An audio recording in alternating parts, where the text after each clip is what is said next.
All right, good afternoon, everybody. Just in case you don't know me, I'm Greg. So we typically have a daily Zoom either at 10 a.m. or at 2 p.m., typically most of the days of the week. Now, again, if there's any questions whatsoever, you guys are always welcome to call me anytime. Texting is the best way to reach me first, and then we can always do a follow-up call. Email should be last unless it's very specific. Let's say it's contract related or something. Okay. But the best way to reach anyone is always to call them first, right? Instead of texting somebody, hey, when can we talk? Or is this a good time? Just call them first. This goes with any client. Call them first. I rarely leave a message.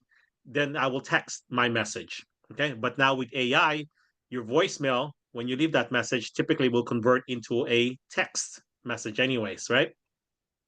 But again, usually the best way to reach anyone is by calling them, right? Reaching out. Of course, we have email, which some people are good with, and of course, regular mail, right? But bottom line is you got to reach out with any of your clients, okay? Now, today our topic is regarding capital gain tax, right? So there's a quick 5 slides that I want to show you guys, which will be useful as a resource. But basically, what is capital gain tax, right? Whenever you make money in the United States, you have to pay tax, right? There are three main taxes we typically deal with. Okay, there's income tax, right, which we'll talk about next month. And of course, capital gain tax, which is our topic for today. And the third is property taxes. Those are the three main taxes that we typically deal with in a real estate transaction or as a realtor, right? Income tax, capital gain tax, and of course, property taxes. Okay. So with regards to capital gain tax, you have to remember the IRC code section 121, the Internal Revenue Code section 121. So when we talk about capital gain tax, we're talking about section 121 specifically regards to people who own homes and they want to sell a property. Okay. So what is capital gain? Okay. Capital gain is when you buy something, after a couple years, you make money. That would be your capital gain. What makes it a capital gain? Well, you have to own that property for at least 1 year. So if you sell it less than 1 year, you have to pay it based on your normal income tax bracket, which is typically higher than the capital gains tax rate, which we'll discuss shortly. After 1 year, it's now capital gain, right? And of course, if you own it for at least 2 years and you've lived in the property as your primary residence for at least 2 years out of the previous 5 years, non-consecutive, it doesn't have to be consecutively of 2 years. So you can live there 1 year, rent it out, or move out, and then come back and move back in. So you have at least 2 years out of the last 5 years. So count 24 months. Okay. So that's the main thing you have to understand. You have to own it and live in it as your primary for at least 24 months out of the last 5 years. Okay. Then you can exclude the first $250,000 worth of gain, right? So if you bought it for 100, you sell it for 350, there's a gain of $250,000. Technically, that's going to be tax free if you meet the qualifications under Section 121. All right. So let me start my slideshow now. In your screen, you guys should see understanding capital gains tax, right? There's my contact info. The best way to reach me again is my cell phone, 510-475-7500 is the best way, okay? So again, capital gains tax, right? Now, just to understand, as a homeowner, when our clients buy a house, there are typically two main things that is tax deductible, right? Interest costs up to the first $750,000 loan amount. So if they borrow $1 million, only the interest on the first $750,000 is technically tax deductible. Okay. And then the property taxes up to $10,000. Okay. That's typically for your first and second homes. And in the Bay Area, that's typically our first home. Most of us have a mortgage of over 750, and our property taxes at $750,000 sales price is probably going to be over $10,000 anyways. That's the 1.25%, right? Understand that since it is our primary or what we call personal use homes, first and second homes, HOA dues are not deductible, insurance is not deductible, mortgage insurance, none of those is deductible. Only two items are deductible, okay? Interest on the first $70,000 loan and the taxes up to the first $10,000, okay? Now, there might be some limitations there. They need to talk to their accountant to figure what those things are, okay? So this should be pretty clear. So when our clients buy a house, this is what is deductible and what they can do with regards to the other expenses. Now, how can they deduct more?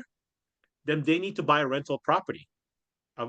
So again, that's the difference. Okay, so if you have a rental property now, some people say, what if it's a vacation home? Well, is it a vacation home or is it a rental property that you happen to use sometime in the year, right? It's critical that if you live or if you use the property for more than 15 days, okay, it now becomes personal use. So if you're going to buy a vacation home, make sure you're not using it for personal use more than 15 days. Okay, so you get 2 weeks, right? And then you can deduct all the expenses associated with that rental slash vacation property. Rental property is pretty straightforward. These are properties that we buy and rent out or lease out for a month at a time or years at a time. Okay, so that's pretty simple, right? So just know what you can deduct. The best is to have rental properties because you can deduct all expenses related to it. Every time you go visit it, the mileage, the plane ride is tax deductible, right? Anything you spend on the rental property is tax deductible. If it's personal use, like a primary or secondary home, only the interest on the first $50,000 total, okay? Not just per property. It used to be $1 million per property. And this is good until the end of this year. Come 2026, the rules may change. There's even conversation that they're going to lower that $750,000 to $500,000. Okay, which hurts us here in the Bay Area, but because we have that deficit, that's what they're thinking about. Okay, hopefully it doesn't happen. We won't know anything until the end of this 2025 because our rules right now with regards to the tax law is good through 2025. Okay? 2026 it's still to be determined. So there's a lot of things that the National Association of Realtors and all the different realtor lobbyists are doing their best to not to help the industry, right? There's even talks about they're trying to bring this back to $1 million.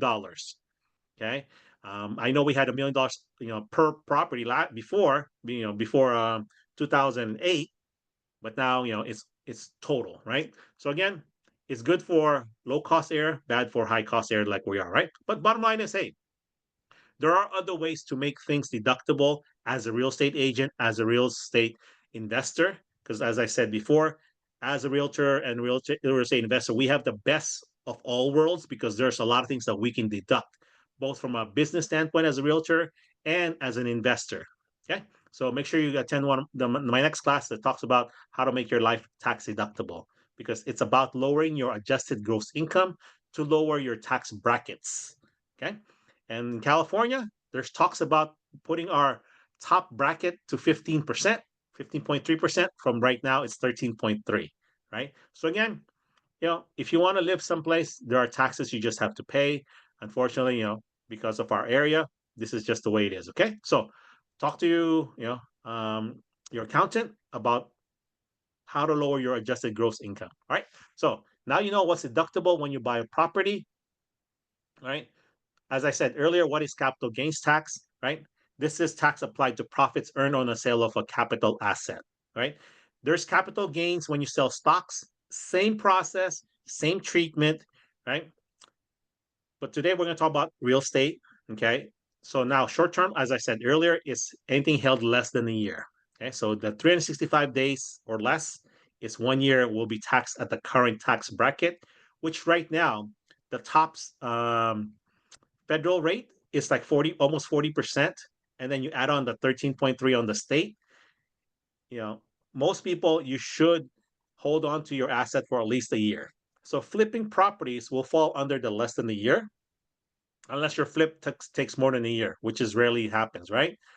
But as much as possible, you want to hit the 20% the 1 year mark at the very minimum, right? So as it says here, long-term capital gain, right, is taxed at either zero because you make no profit after expenses, or it could be 15% depending on your tax bracket, which is somewhere around less than 500,000.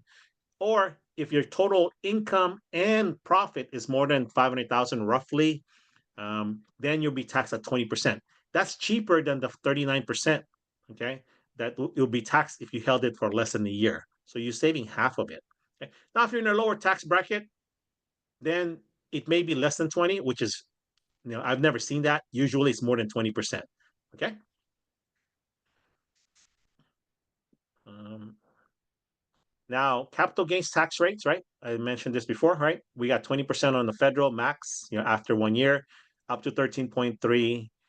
That's usually the $1 million mark. And then, of course, the Healthcare Tax Reform Act, which applies to any gain or income after $250,000. Okay. So again, these are the three rates we have to deal with when we're selling a primary residence. If this was a rental, okay, you know about the 1031 tax deferred exchange, right? And then, of course, the depreciation recapture. So we'll talk about that in a couple of weeks when we talk about how to deal with investors.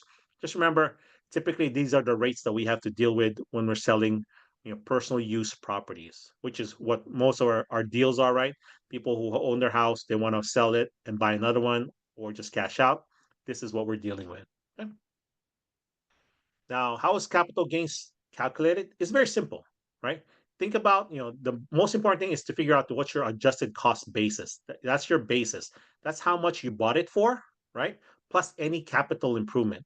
Now, this is not maintenance, right? Capital improvement meaning you improve the house, typically adding square footage. Changing carpet don't count. Changing your roof don't count unless you're upgrading your roof.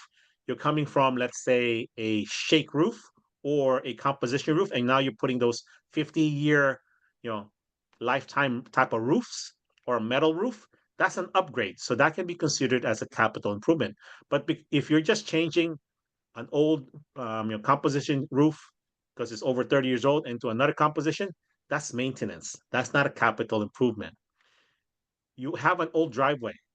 Now you're putting an upgraded driveway, whatever upgraded driveway is, that can be considered a capital improvement. Talk to your accountant about it. Okay. You spend 100,000 on a pool. That's capital improvement. Okay. Resurfacing a pool, maintenance does not count. Okay. So again, know what a capital improvement is. Um, Talk to your accountant to verify that. But bottom line is where did you improve the property? Changing the kitchen cabinets to newer cabinets. That's maintenance, right?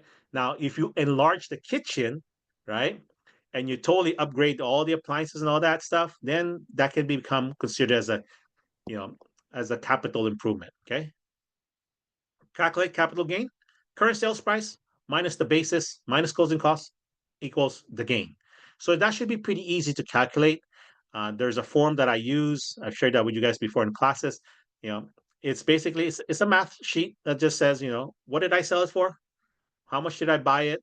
Right? And is there any capital improvements? And then what minus my closing cost equals your gain. Right? Now from your gain, right? So let's say you're selling it for 1 million, you bought it for 250 minus closing costs, right? Of 50,000. So let's say $1 million sale minus $250,000 basis, that equals 750 gross profit minus $50,000 in cost. So there's a $700,000 gain. Hopefully you guys can follow that, right? Um, okay. So Section 121 says that you can exclude the first $250,000 or 500,000 if you're married filing joint. So don't so eliminate the second part. Just remember 250 per person. That's as easy as it gets. Okay. And if they're married filing joint, tell them you can get up to 500,000. Very easy. And again, the only test is they have to own it for at least 2 years and live there 2 years out of the last 5 years as their primary residence. Again, when they get audited, they have to be able to prove that. And how does the IRS know? Well, what are you claiming in your tax returns? What's on your driver's license? Do you have homeowners insurance, right? Are you taking your homeowner exemption? So there are ways to figure out if you are actually living in there, besides another property, right? Again, it's what you're claiming. Now, if you have a second home in Vegas and you're there 6 months for something, it's still, where are you voting, right? Where's your driver's license? Okay, because typically you will not be voting in Nevada and California. It's wherever your driver's license is. That's how you're able to vote, right? Technically, right? So again, these are the rules, right? So you know about the $250,000 exclusion. So in the example that I shared earlier, right, we're selling $1 million house. That's today's value. They bought it for $250,000. So that means their gross gain is $750,000. Let's say there's no capital improvement and there's closing costs of $50,000, right? So which means there's a gain of $700,000 net gain. Now, if they're single, you deduct the first seven 250. So in that case, that person will pay tax on 450,000. Now, if they're married, filing joint, then they can get 250 each. In that case, they're only $200,000 of that original 700 is taxable. Okay, so that should be pretty easy to do. Just do the math, right? Figure out what are you selling for, how much did they buy it for, minus closing costs, add the improvements, equals your gain, and then find out if they qualify for the exclusion. Again, it all depends on how they're claiming on their tax return. Okay, so it should be pretty simple. Um, Again, let me just quickly review. Okay, so just remember what is deductible: interest on the first $750,000 loan amount, property taxes up to the first $10,000, and nothing else, unless it's a rental property. Okay. Of course, what is capital gain tax, right? Just remember the 1 year rule. Anything after a year will be taxed at the higher rate or lower rate of 20% on the federal side. Okay. State is the same no matter how long you've held it. Okay. These are the rates. Okay. So the federal can be half of instead of 39%, it could be as low as 20% or even 15%. Typically, it's 20%, and then the state could be up to 13.3, minimum 7.3. Healthcare is only after the first $250,000 gain, okay, or income. Right? We talked about how the gain is calculated. Just remember, figure out the basis, right, and then of course, figure out what the net capital gain is, and then see if you qualify for the 250 exclusion per person. And after that, we're all done. Pretty simple, right? So, any questions on what I've shown you guys on the slide deck? So, are we Um, clear? Greg, I All have a right. question. Yes. You mentioned that there are exemptions that a customer or a client might qualify for. What are those exemptions? Typically, there's the homeowner exemption, right? So, if you're owning it as your primary residence, you can deduct. Okay, that's for as far as property taxes, right? So, let's talk about capital gains, right? The only exemption that you can really have is that $250,000 homeowner exemption. Okay, so that what you can exempt from capital gain tax. Okay, so so that's the only exemption with regards to owning real estate, and then when you're selling it, is to get the $250,000 homeowner exemption from capital gain tax. Is that Okay. clear? Yes. I'm sorry. My second question is, in calculating the deductions, does a seller get their closing costs from the selling and buying side? Okay. When you're buying a house, right? There's the only deduction you can make is any prepaid interest. Okay. Okay. Okay. So if you paid points or when they do the prorations, they can deduct that. So it's very minimal. When you're buying a house, the deductions are very minimal. When you're selling a house, you know, any cost in selling that property is part of your closing costs. So again, that's where you can get most of your deductions when you're selling, right? Not necessarily when you're buying. When you're buying, there's really no benefit into buying, right? Except that you can deduct, as you own it, you can deduct the interest and property taxes up to those limits. So good Okay. question. Thank you, Right. Greg. Right. Yes, you're welcome. So anybody else have any questions? Anything else regards to capital gain tax or owning or selling real estate? So again, if you work with investors, make sure you guys know about 1031 exchanges. There's a website called IPX1031.com that I refer to, which is part of Fidelity family of they do the exchanges for them. The investment property exchange, okay, IPX1031.com is a good resource. Okay. Some of you guys have known James Calles. He's the rep for them. We'll do some classes for him next month. Okay. So again, IPX1031.com has a lot of resources with regards to working with investors and the 1031 exchange code. Okay. So any other questions before I open up to general questions and answer some of the things that was asked before we started the call? We're good? Okay, so let me stop the recording here.